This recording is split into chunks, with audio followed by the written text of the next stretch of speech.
Greetings, sports fans. Welcome to the third Breath of Fresh Air telecast, or webcast, excuse me. I am Charles Taylor. You will see Patrick Brackett in a little bit. With us to explain how the show is going to go tonight. We are both in our college football attire because we wanted to talk about college football. Obviously, there was some other news tonight or today, this afternoon, that happened. Before I get started with that, though, I want to say I was wrong about the Washington Nationals getting swept. I thought they were going to get swept by St. Louis. I said that on Monday, but they were able to pull out a 4-3 victory last night. So they didn't get swept. They lost 2 out of 3. I was wrong. I admit I was wrong. But besides that, there is some big events going on this afternoon. We will get to the college football preview in a bit. But first, Patrick, we have to discuss the Tom Brady ruling. So he got his suspension thrown out and he will be eligible to play. And a lot of questions are coming down about Roger Goodell's power. So do you think Roger Goodell is getting a little carried away with this power? And what are your overall thoughts about the ruling? Well, before I say my piece on what happened with Tom Brady, I do want to say that you may have been wrong about the Nationals, but I was not wrong about Bryce Harper being a little baby still. I just wanted to throw that out there. I agree. So, with that said, this ruling does not surprise me at all. I mean, I was kind of expecting Tom Brady to play it. I mean, I've been sending you text messages for what, 2 weeks now saying Tom Brady will play his first game. I wasn't sweating it. Everybody's confused. Well, why did he get off? Why did he do this? Why did he do? Well, Roger Goodell, he's an idiot. I mean, this is plain and simple. He's overusing his power. The collective bargaining agreement wasn't for him to just accuse everybody in the world because they don't meet his criteria or whatever, but it was for him to make legitimate claims that would happen to the NFL that would be a possible suspension or whatever. Given Tom Brady the fact that he is the quarterback and not the ball boy that pumps up the air, I don't see how he was even the fault for it to begin with. So, I mean, Tom Brady's playing. I knew Tom Brady was playing game one. I knew he was. The problem with Roger Goodell is he should suspend himself for that stupid hair that he has. He just does not know what he's doing out there. And if he did suspend him, he would literally turn a 180 and probably try his best to defend it. And I'm like, you're an idiot. Goodell's an idiot. I ain't got time for him. He's an idiot.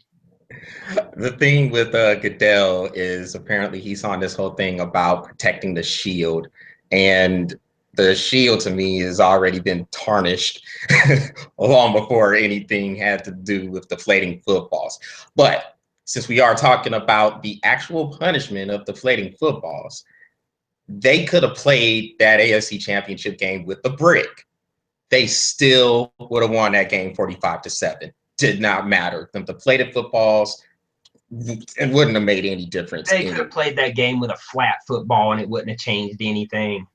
I mean, what? I don't even know. I mean, the Patriots ran 4 touchdown passes in. Or, I'm sorry, they ran 4 rushing touchdowns in. He wasn't even throwing the ball. I think he only attempted, what, 20 passes in that whole pretty balanced attack. Pretty balanced attack. Yeah. So, I mean, Roger Goodell he's reaching. Like I said, man, I think he's overstepping his boundaries. He lost with Adrian Peterson. He lost the Ray Rice one. I think he's just overstepping his boundaries. He's trying to get something win for protecting the shield, and he's acting like Tom Brady's deflated footballs are going to bust that shield wide open. He's an idiot. He's an idiot. Here's the thing, Patrick. Now, that collective bargaining agreement, if you're the NFLPA and you negotiate that deal to where Goodell can have that much power, if I'm a player, if I'm in one of these locker rooms and I'm the player, and I see this was negotiated in the collective bargaining agreement to where the commissioner has that much power, if I'm a player, I'm thinking to myself, I have to take it in my hands too. I just got to go to court. Obviously, I can't depend on the NFLPA if they're going to go ahead and just give all that power to the man. And then whether he's overstepping it or not, that's another issue, I guess. I tend to agree with you on that, but I don't know if it's as much him abusing the power as much as it's just him just falling to the public outcry from what people say from maybe his original rulings or what he should do, and it's forcing him to make just horrible decisions. They're bad decisions. They're inconsistent decisions. Then there's Roger Goodell decisions, stupid ones. Yeah, so he comes and he makes these decisions. Players don't agree with it. They go to court, and the NFL is getting whooped in court. I think this is the 5th case in a row they have lost in court. Yep. Where players got their suspensions either overturned or just completely thrown out. So to me, if you're the NFL now, you have to sit back and you have to prioritize things and figure out, what are we doing? The money grab has turned this whole thing into just a huge issue, and that is the number one priority. I guess if you're in any type of a business, money does become the number one priority anyway, because you want to continue to run, and money is the main thing that's going to make it run.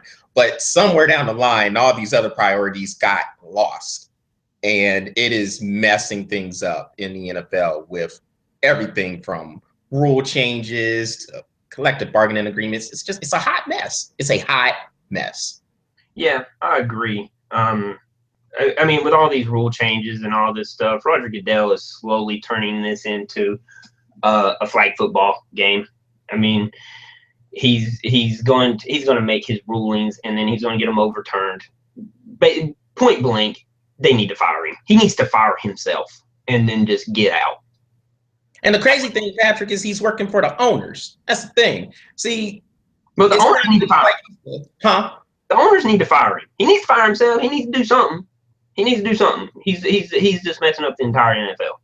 Well, the thing with the owners, if that's the case, if the owners need to fire him, we have to remember also, Patrick, we're talking about the Patriots here. The majority of those owners do not like the Patriots. I don't care what they want to say. They don't like the majority of the United States doesn't like the Patriots because they don't like winners.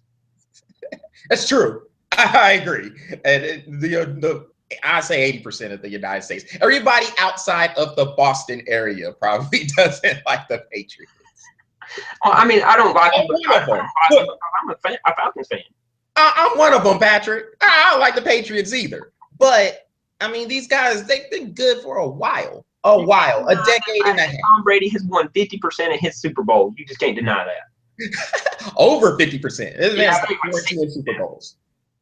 So I mean, you can't deny that, man. The man makes it to the playoffs consistently. The man goes to the Super Bowl consistently, and he wins pretty much consistently in the Super Bowl.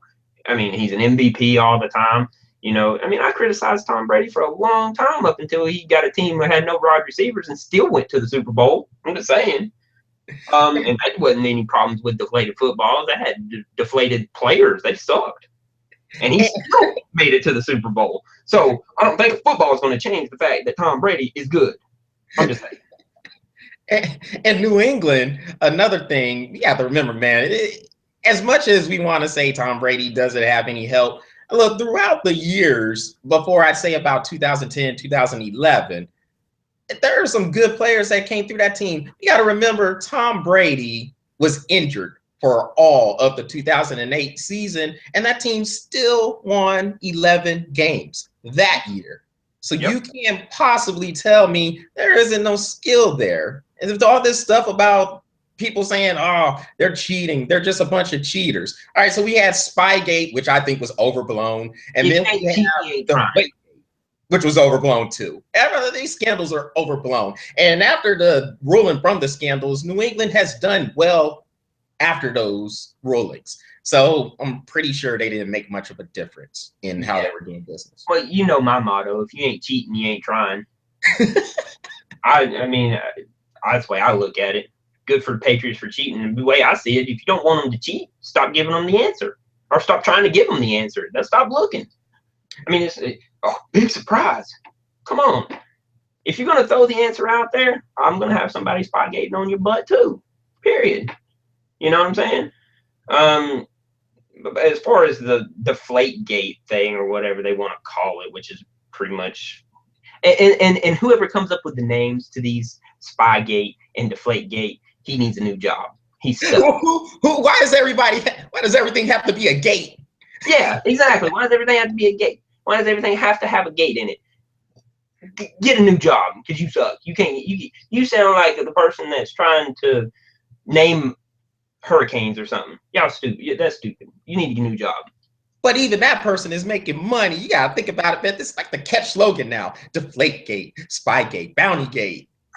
It's gonna be, I don't know. There's gonna be another gate coming up. You know there is. Yeah, it's gonna be about him. It's gonna be called Retardgate, and that's when he gets fired. He's an idiot. But anyway, that's my whole thing on Tom Brady, man. I knew he was gonna play game one. I mean, you want to carry on. You want to carry on with Tom Brady. He's got more money than you do. He's got more money than everybody does. Roger Goodell thinking, oh, I got $100 million. Tom Brady's like, I got $560 zillion. I don't care. Yeah, the Brazilian supermodel wife also helps. And the Brazilian supermodel wife is probably bringing home just as much as he is. Probably more, man. She's a supermodel, so you know she's. And you know what? If I was Tom Brady, you know what I'd do? I'd send Roger Goodell a pair of Uggs. Those were his shoes. Send him a pair of Uggs. I just want to bury the hatchet. Mostly because that's the one I'm going to hit you with, Roger Goodell, you idiot. So to finish it off, you think played game one? I knew he was. So to finish it off, you're not surprised at any of the ruling stuff that came down. So you knew Tom Brady was going to play. He was going to get the suspension thrown out, and you think Roger Goodell is overstepping his boundaries. Yep. Call it what I said, Charles. He's an idiot. Okay. So you're saying Roger Goodell is an idiot? Yes, I am. Hey, you told me to call it what it is. All right. Call it what it is. Roger Goodell's an idiot. So Roger Goodell's an idiot. Got it. All right. Go ahead and write that down. Goodell is an idiot. Got it. You don't have to write that down. You knew it too. Well, you know, hey, Ashley, I said it too, and it's going to be on this webcast so everybody knows you said it. All right. So moving on to the college football preview. So good slate of games coming up. Is there any game in particular you were paying attention to? I'm liking the Texas A&M game. They got who do they got coming? I can't remember who it is. Hold on. Arizona State. Arizona State. All right, look. Arizona State's a ranked team. They're ranked for a reason, apparently. Even though if everybody watched our last webcast, you know I've got problems with top 25 anyway. But apparently they're ranked. They're ranked what, 15th, 13th, Yeah. 15th. They're a good team. I mean, they're a real good team, but the problem is that Texas A&M, they always come with a strong defense. Ever since they joined the SEC, they come with a strong defense, and I think that this is going to be an upset. I got Texas A&M winning this game. I got Texas A&M winning probably by like 10 points, 2 touchdowns, man. I think they're going to disrupt the quarterback. Again, this is his 5th game starting. He's a 5th-year senior. I think they're going to mess him up a little bit, and he's going to make a few mistakes. Texas A&M, man, I got him. All right. For me, I'm gonna be looking at the Louisville-Auburn game. Obviously, Wisconsin and Alabama. That's gonna get a lot of views, obviously, because that's probably the marquee game out of the week, along with Ohio State and Virginia Tech later on Labor Day. But this Louisville-Auburn game, I'm looking at this because I want to see this Auburn quarterback, Jeremy Johnson. And he's supposed to be the truth and really the guy who is supposed to carry Auburn to what many people think could be the SEC West title. I have to see that to believe it. I like Arkansas in that division.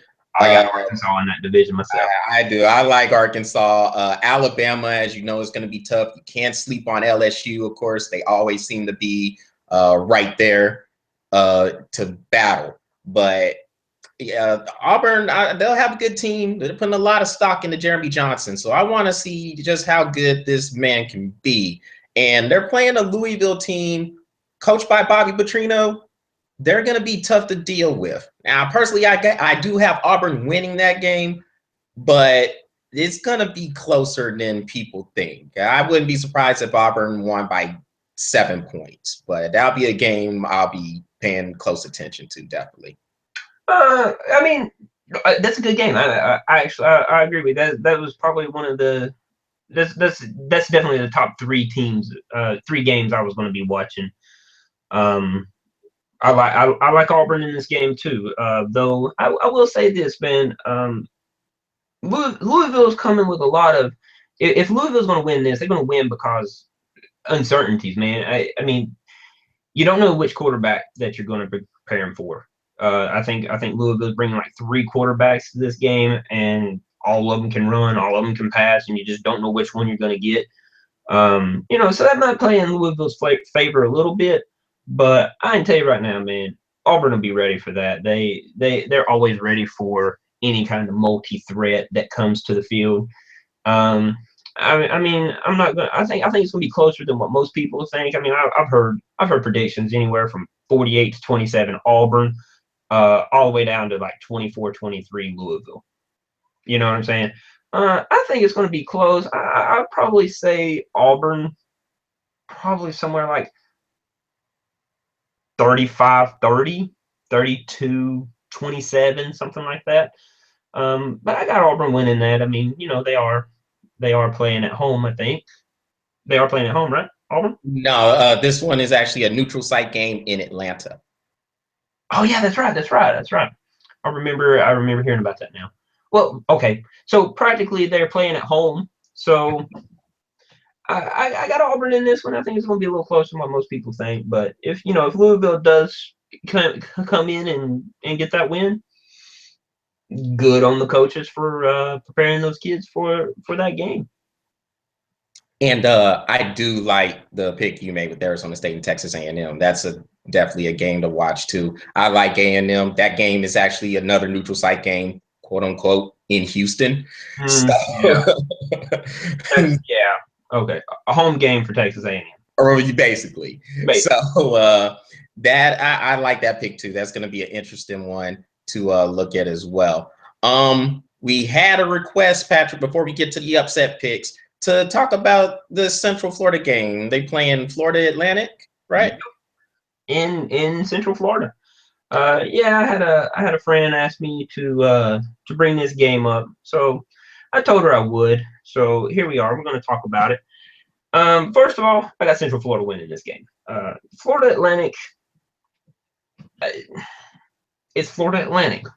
What do you expect? I mean, you don't expect Florida Atlantic to come in and beat a team like Central Florida, especially with all of the upgrades that they have been making over the past 2-3 years.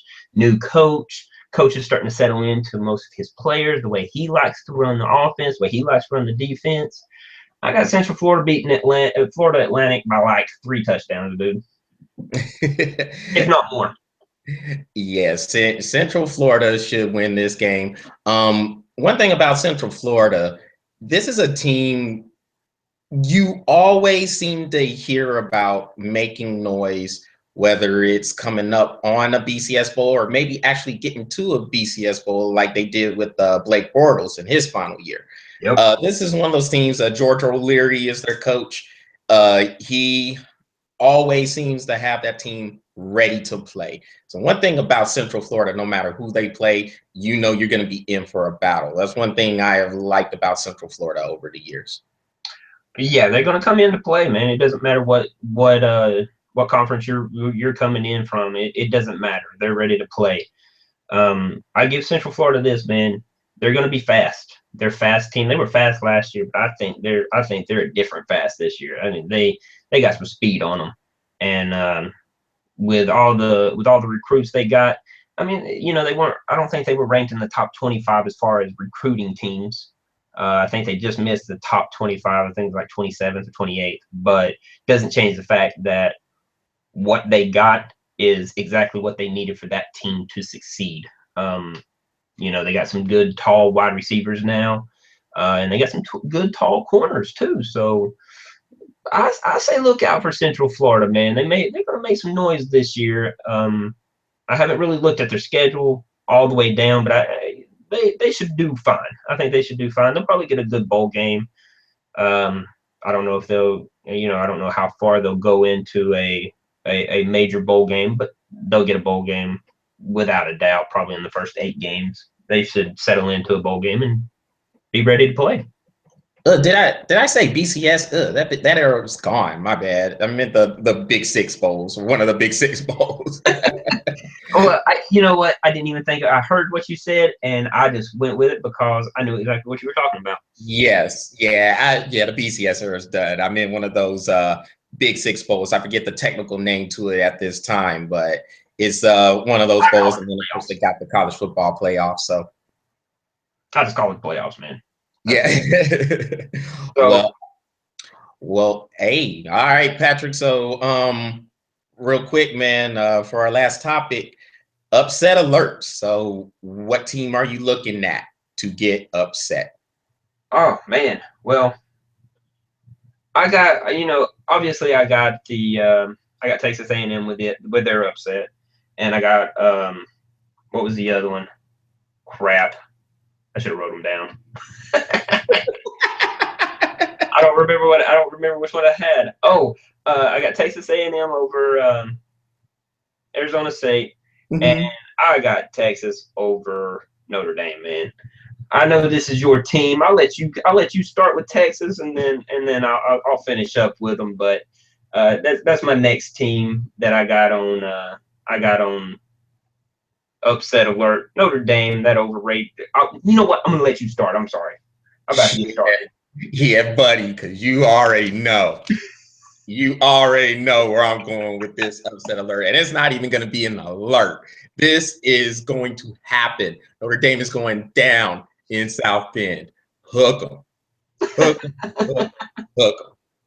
And on top of that, man, I'm looking at the lines to this game. Notre Dame is a double-digit favorite to win this game. They're ranked number 11. I don't understand why. This with them and USC are two of the most overrated teams in the history of the world.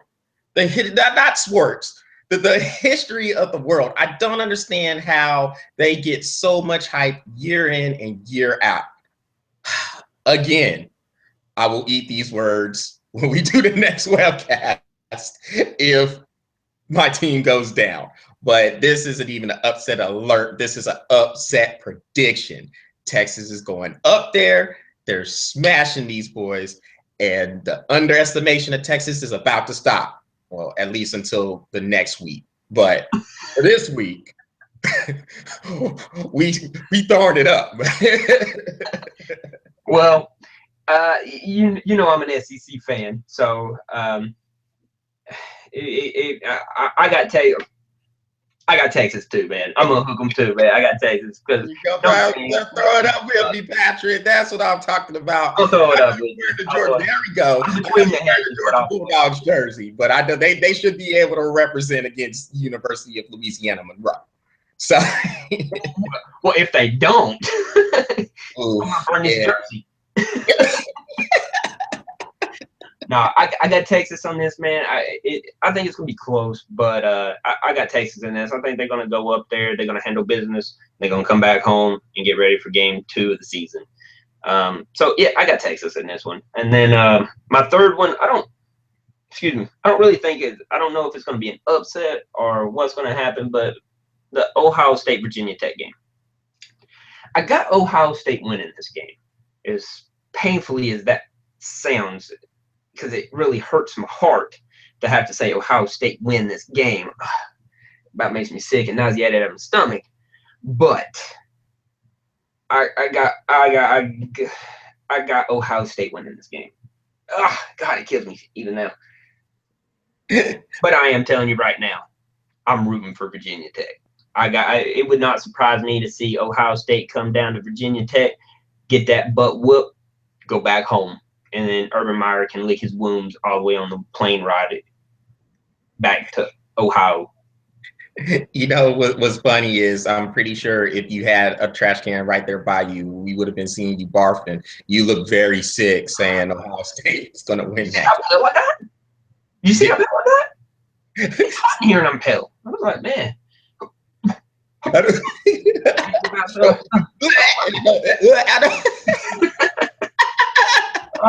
He said it. But there was my 3 picks, man. I got 2 upset alerts. You obviously got the upset prediction, but Ohio State and Virginia Tech. That's another game that's going to interest me a little bit. I like to see Virginia Tech go in or bring Ohio State in, kick their butt real quick, and then send them home. And it's definitely going to be a tough game down in Blacksburg, Virginia Tech. Very tough to beat at home. So that's going to be a pretty neat environment to see on Labor Day coming up. Absolutely. So it should be a lot of fun for this college football kicking off this week. Got some games on tonight. So I do want to say one thing before we get off of here. Yep. This Georgia Tech over Alcorn, man, I'm going to tell you right now, dude. Georgia Tech should have sent in they should have sent in somebody. It looked like they played with starters the whole game, man. It's 69-6. You see this? 69-6. I saw the game was kind of getting out of control. There's definitely PlayStation numbers, as I like to say. Oh yeah. They should have sent in future recruitments from this game. Did they needed a mercy rule in the second quarter? He didn't need the mercy rule. Mercy rule after the first quarter. It was 34-0. But yeah, it's gonna be an interesting season, man. I really look forward to it. So I'm really excited about it. I like to see see what this SEC is all about, man. I want to see what these other conferences are about, and yeah, I can't wait, man. Yes, sir. Yep, I feel the same way. It's gonna be fun. Can't wait to really kick it off coming up on Saturday. Well, that will do it for the 3rd edition of the Breath of Fresh Air webcast. Please subscribe to the channels. We've got a Google Plus page and a Facebook page as well for the site and for this webcast. So until then, everybody be safe, take it easy, have a great weekend, enjoy college football, and enjoy the time you can get to spend with your families. Talk to you next week.